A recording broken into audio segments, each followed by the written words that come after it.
Hi there. Want to remove unwanted text from a picture? You don't need advanced editing tools or professional experience. Copilot AI in PowerPoint can do it with just a few clicks. Select the picture and go to the Picture Format tab. Click Edit Picture. The AI Tools window opens.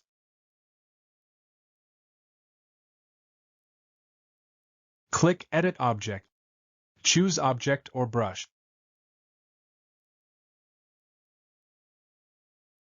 Select the area. You can erase, move, or cut out the selection.